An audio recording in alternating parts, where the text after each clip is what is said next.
apprendre son texte afin de pallier au trou de mémoire. J'avoue, j'ai un flipchart. Il est au bureau, mais j'avais pas envie du tout de le descendre. Donc, j'ai préparé la petite feuille du flipchart, je l'ai descendu et je vous ai fait un magnifique, extraordinaire croquis.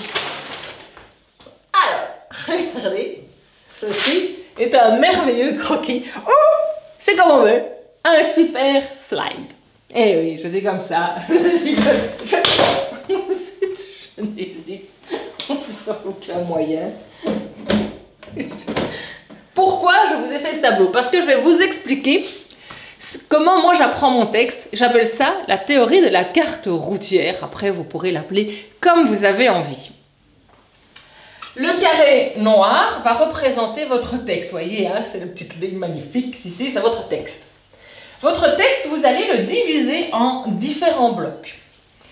Le premier bloc, admettons que c'est une première idée. Ici, moi, je l'ai appelé la stratégie. Je décide que mon premier bloc, là où je vais commencer à parler, je vais parler de ma stratégie.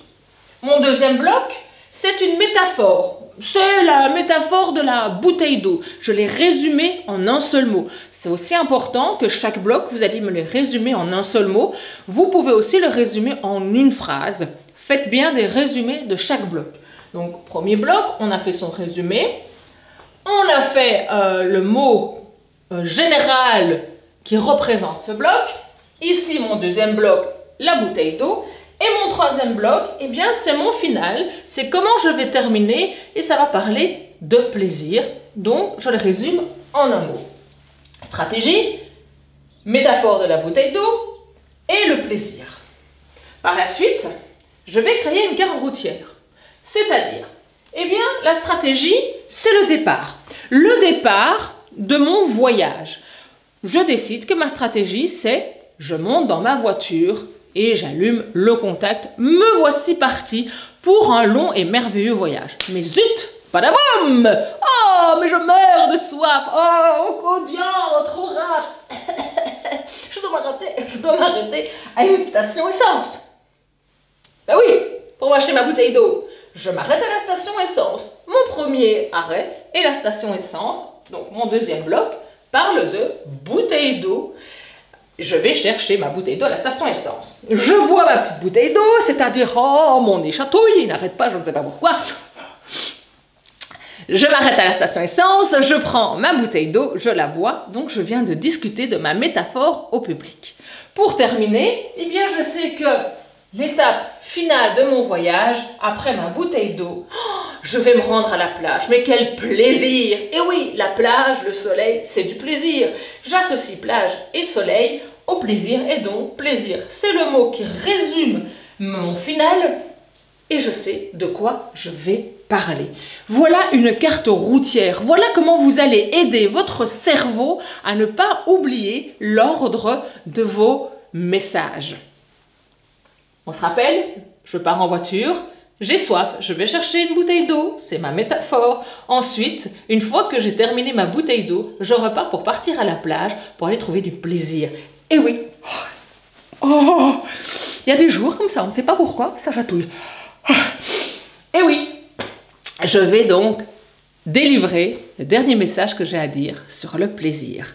Retenez ça, vous allez voir, vous n'aurez plus peur du trou de mémoire, puisque vous allez le mettre visuellement sur un bout de papier ou sur une grande carte que vous allez mettre collée un peu partout. Donc quand vous allez arriver sur scène et que par hasard vous buguez sur un mot lors de la stratégie, vous n'aurez pas peur. Vous savez qu'après votre stratégie, vous devez aller à votre station essence pour prendre de la bouteille d'eau. Et oui, voilà votre deuxième message, votre deuxième bloc. Une fois que vous avez préparé vos blocs, votre carte routière, eh bien, il ne reste plus qu'à apprendre votre texte par cœur. Pour ça, eh bien, moi, ce que je fais, c'est que je colle mon texte partout. À la cuisine, comme ça, quand je fais ma vaisselle, eh bien, je relis mon texte sans cesse, je relis. En tout cas, la partie que j'ai décidé d'apprendre ce jour-là. Je le mets aux toilettes, je le mets dans la salle de bain, je le mets partout, ça devient la nouvelle tapisserie de la maison. Donc faites la même chose, prenez votre texte partout, partout avec vous. Il est important aussi de se faire des objectifs. Alors aussi, ne faites pas des objectifs de folie, du style « j'ai décidé que j'allais apprendre les 5 premières pages de mon texte ». Non, soyez logique selon le temps qui vous est imparti. S'il vous reste 4 semaines pour apprendre votre texte, que vous avez 3 pages, eh bien prenez 1 page par semaine afin de vous consacrer la dernière semaine à de la répétition totale de vos textes. La mémoire, c'est un muscle. Il est important aussi de s'amuser à continuer à lui faire apprendre des choses. Avec de la lecture, des jeux de mémoire que vous pouvez faire avec vos enfants, continuez à muscler votre cerveau. On divise son texte par bloc. Un bloc, un mot qui résume ce que veut dire votre expertise, votre bloc. Par la suite, vous créez votre carte routière, le chemin que doit suivre votre message pour arriver à la finalité. Et aussi, vous mettez des objectifs pour apprendre votre texte. Attention, pas des objectifs trop lourds, mais des choses qui restent légères et amusantes. Il faut associer le plaisir de l'apprentissage. Sinon, vraiment, ça va être très pénible d'apprendre votre texte. Et puis, rappelez-vous, plus vous allez connaître votre texte sur les bouts des doigts, plus ce sera un bonheur d'être sur scène et de partager votre expertise avec votre public. Je vous dis à bientôt dans une prochaine vidéo pour de nouvelles aventures. Au revoir, j'ai toujours mon nez qui chatouille.